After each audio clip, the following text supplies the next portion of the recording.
Hello, in this video we'll be going over some length contraction questions involving just from the topic of special relativity in physics.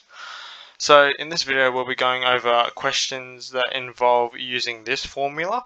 L is equal to LO multiplied by the square root of 1 minus V squared over C squared. So we'll be using this formula in today's video. We'll be going over 6 questions. The first one will be pretty easy, but as they go on, it'll get more difficult. But I'll basically just go through the premise of what this basically means. So I'll just move this to the side.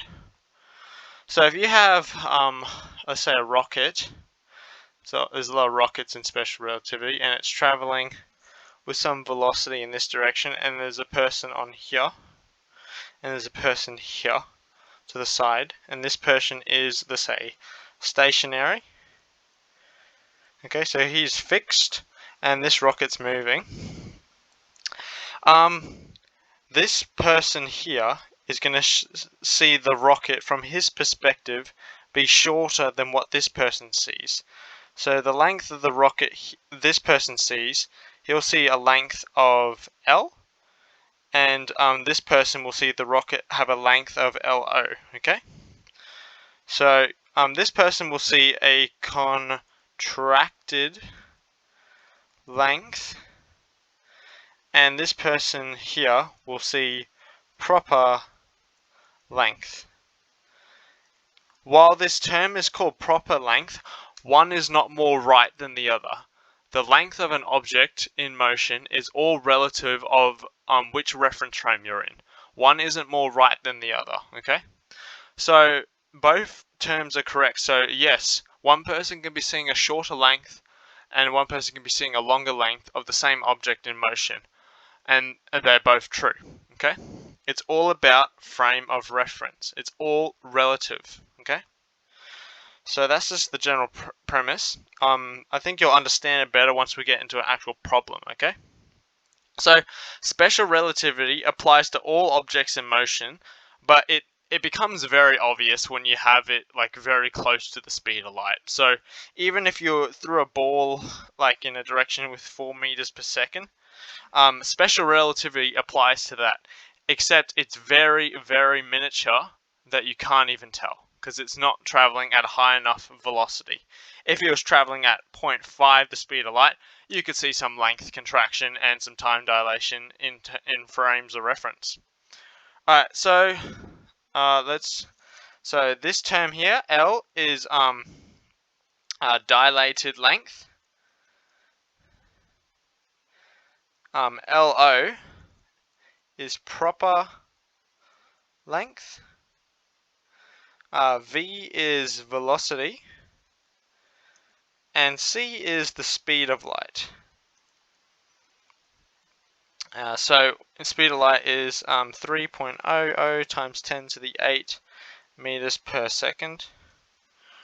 Alright, so there's some information. If you want to copy this down before we go into our questions, that'd be alright. Alright, let's go into question number 1. So a spacecraft has a proper length. Oh, actually, at the start here, LO is greater than L. That's just the last thing. So proper length is always greater than dilated length. Okay? Alright, so question 1. A spacecraft has proper length of 50 meters. It travels past an observer at 0.6 c. What is the length of the observer's reference? So if you want to have a go at this question, feel free to pause the video and have a go. Alright, so what have they given us in this question? They've given us this term proper length. If you see that term, think LO, okay? LO. So we've got LO. So LO is 50 meters, okay? Proper length indicates they've measured the length of an object when it's not in motion, okay? Unless specified, if they say, oh, we measured the length of this while it was moving, that would be dilated length. But since they've said proper length, or the length of an object when it's at rest, that means the length when it's not in motion. That's what that indicates. So look out for the terms proper or rest, okay? Those are dead giveaways in these problems, alright? Okay, we've also been given our velocity. So our velocity is 0.6 c. and c is the speed of light. So c is just 3.0 times 10 to the 8. So if you put that number where that c is and multiply it by 0.6, that would be the velocity that the spacecraft is traveling.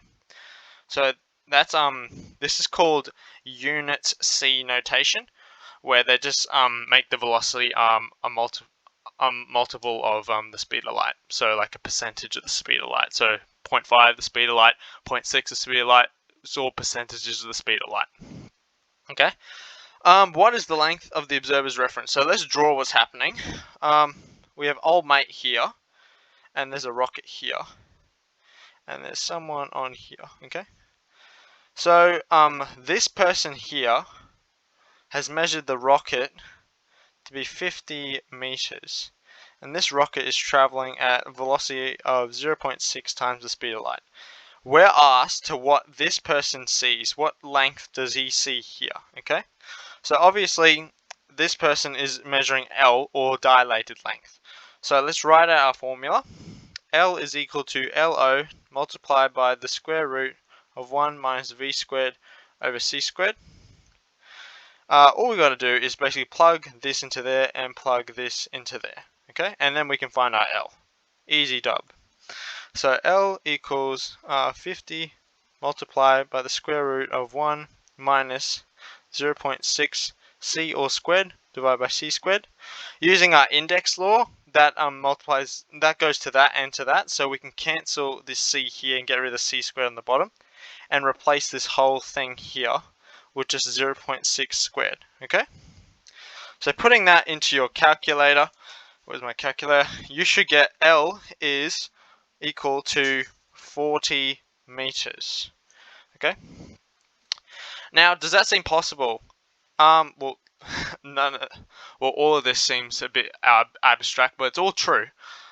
Knowing our law, LO is always greater than L, so we know that LO is 50, and our L is 40. So this is true. So I'd say that's about right. Okay. Well, it is right. Not about right. That's the correct answer. All right. If you had any questions about that, leave any questions in the comments, and I'll try my best to answer them. Alright, question 2. A spaceship moves past you at a speed of 0.8 times the speed of light. You measure its length to be 90 meters. Calculate the length it would be to observers aboard the spaceship. So if you want to have a go at this question, feel free to pause the video and have a go. Alright, let's straight up the back, let's see what we've been given. So we're given our velocity, 0.8 c. Okay. You measure its length to be 90 meters. So let's draw what's actually going on. So in this sentence here, it's asking to calculate the length of the observers aboard the spaceship. So you're out here, and the spaceship's going this way, and you're measuring its length here. Oh, here. You're measuring this length here to be 90 meters. Therefore, you're measuring dilated length. You're not measuring proper length. You're measuring the length contracted. So this rocket to the observers aboard the spaceship are going to see a larger rocket than what you're seeing, okay? Because you're seeing the length contracted, right? So we've got L, 90 meters. And all we ask for is LO. LO is the observer's length aboard the spaceship, otherwise known the length of the rocket when it's at rest. Because to the observers on the rocket is at rest for them because they're moving with it. Okay, they're not accelerating; they're moving at the same velocity. So to them, the rocket is at rest. Okay, and everything else is in motion. So all we've got to do is write our formula to find LO. So L is equal to LO multiplied by the square root of 1 minus V squared over C squared. Okay. All we've got to do is make LO the subject. So we're going to divide this entire thing by this thing here. So the square root of 1 minus V squared over C squared. Divide that on both sides. I'm just going to make this a bit easier. I'm just going to write it out. So LO is equal to L over the square root of 1 minus V squared over C squared. We have our L here. I'm going to put that into there. And we have a velocity. I'm going to put that into there. So I'm just going to move this out the way. So LO is equal to 90 divided by the square root of 1 minus 0.8 all squared. Putting that into our calculator, you should get LO is 150 meters. LO is always greater than L, and 150 is always greater than 90. Therefore, this is true. Okay. So if you're not sure about your answer, whip this little identity out and just see if it fits up. Okay. If you get a number smaller for LO than L, you've probably done it wrong. Okay. Alright, cool. Any questions about that? Leave some in the comments. Let's go on to question 3. Alright, an aeroplane has a rest length of 40 meters. It is moving at a uniform velocity with respect to the Earth at a speed of 630 meters per second. Calculate the length of the aeroplane as measured from Earth. So if you want to have a go at this question, feel free to pause the video and have a go. Alright, so you don't really need to calculate anything to know what this answer is going to be. That is moving really slow in terms of like cosmological speeds. So straight off the back, you could just say the airplane is moving too slow for special relativity to be easily seen. Hence, oopsie daisy, hence its length as measured from Earth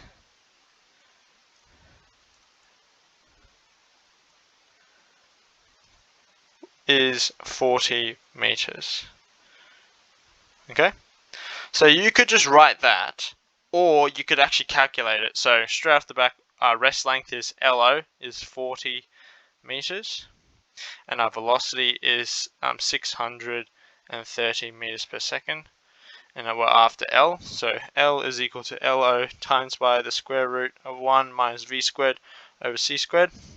So L is equal to 40 times the square root of 1 minus 630 all squared all over 3.0 times 10 to the 8 all squared.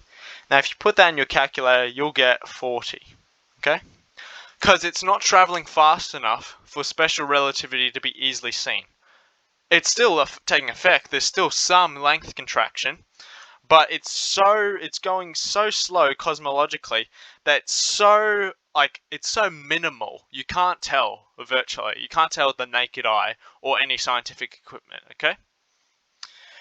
All right. So that was question 3. If you had any questions about that, leave some in the comments. All right. Let's go on to question 4. An observer on the moon notices the spaceship is traveling past at a speed of 2.08 times 10 to the 8 meters per second. The spaceship has a proper length of 120 meters. What length will the observer on the moon measure the spaceship to be? So if you want to have a go at this question, feel free to pause the video and have a go. Alright, straight off the back, what have we been given? We've been given its velocity. So velocity is 2.08 times 10 to the 2.08 times 10 to the 8 meters per second. We've been given its proper length, so LO is 120 meters, and we're just looking for L straight at the back. So let's see what the scenario is. So you got the moon here, you got old mate on the moon, and there's a rocket here, and it's going through space. Okay, and the proper length, when this rocket's at rest, has a proper length of 120 meters. We're asking what this guy's length sees, okay? So this man is going to see a shorter length than 120 meters because he's seeing L, otherwise known as dilated length, okay? So L is equal to LO times the square root of 1 minus V squared over C squared. Plugging our information into this formula, L is equal to 120 multiplied by the square root of 1 minus 2.08 times 10 to the 8 meters per second all squared, divided by the speed of light all squared, otherwise known as 3.08 O times 10 to the 8 meters per second, all squared. Putting that into your calculator, and let's see what we get. You should approximately get 86.47 meters. And that is the correct answer. Alright, cool. Let's move on to the next question. A friend travels past you in a fast sports car at a speed of 0.76 times the speed of light. The car appears to be 5.8 meters long and 1.5 meters high. Calculate its length and its height at rest. So, feel free to pause the video and have a go at this question. Alright, so straight off the back, let's draw our scenario. We have a car here, it's traveling past a man here. It has this person here, that's not in the sports car, sees it to have a length of 5.8 meters and a height here of 1.45 meters, okay? And this car's traveling at a velocity of 0.706 c. Alright, so we're asking for the height and the length of the car. So let's do the length of the car. Alright, so we're looking for obviously LO. We've got L is 5.08 meters, and we have our velocity, which is 0.760 c. So L is equal to LO times the square root of 1 minus v squared over c squared. So therefore LO is equal to L divided by the square root of 1 minus v squared over c squared. Plugging our information in. So, whoopsie daisy. So LO is equal to 5.80 divided by the square root minus 0.706 all squared. Our c's cancel because of our index laws. Plugging that into our formula, and you should get approximately 8.93 meters. Now the height of the car, this height here, remains the same because the height, only the length is affected because it's in the direction of the motion. Okay, so the height stays the same as it is perpendicular to the direction of propagation. So what does that mean is that if the car, let's say this car is going this way, the length contraction is only going to occur in this direction. It won't occur here because it's the length contraction will occur in the direction of the velocity. Okay, so it's gonna go along like this, and it's gonna squish to a point of view. The height though, this height here, will remain the same. Okay, so this only the horizontal will be affected, or the direction of propagation, not its height, as it's perpendicular. Alright, so the height remains the same. So you can write that down saying height remains the same as the height is not traveling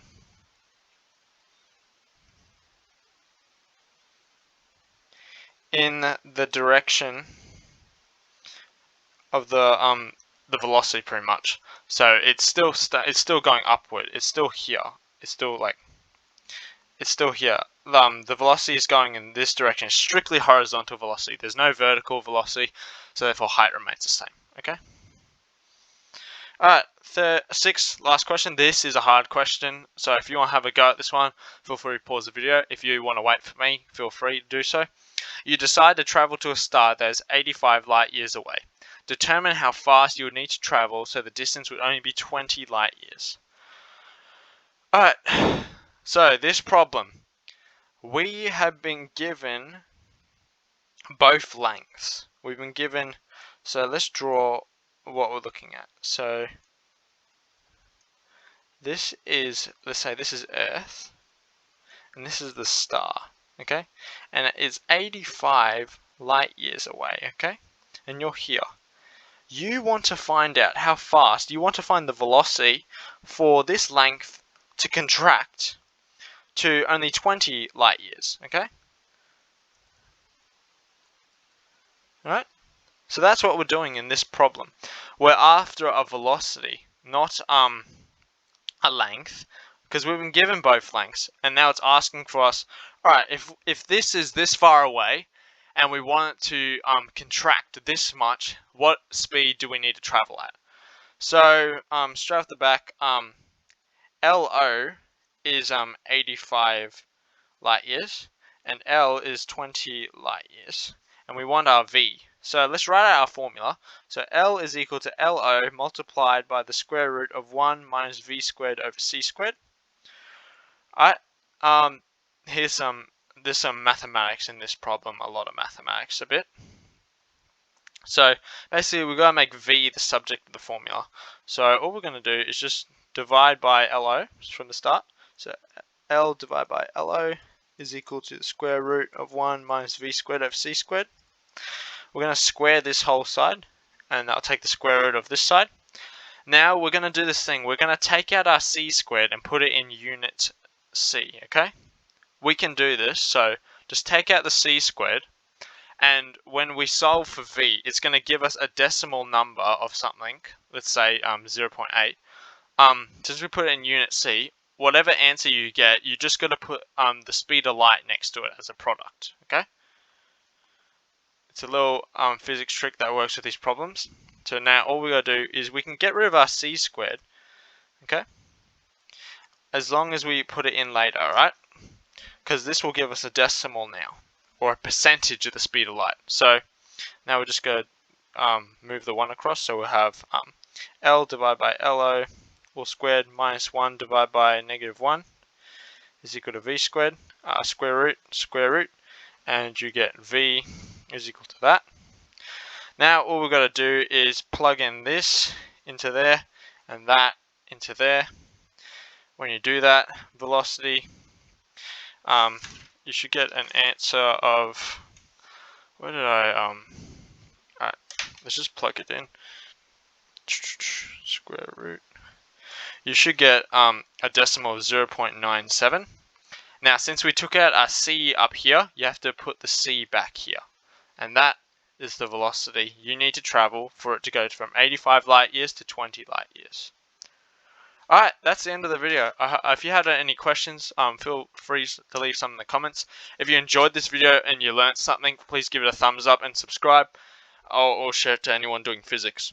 Alright, thank you for watching.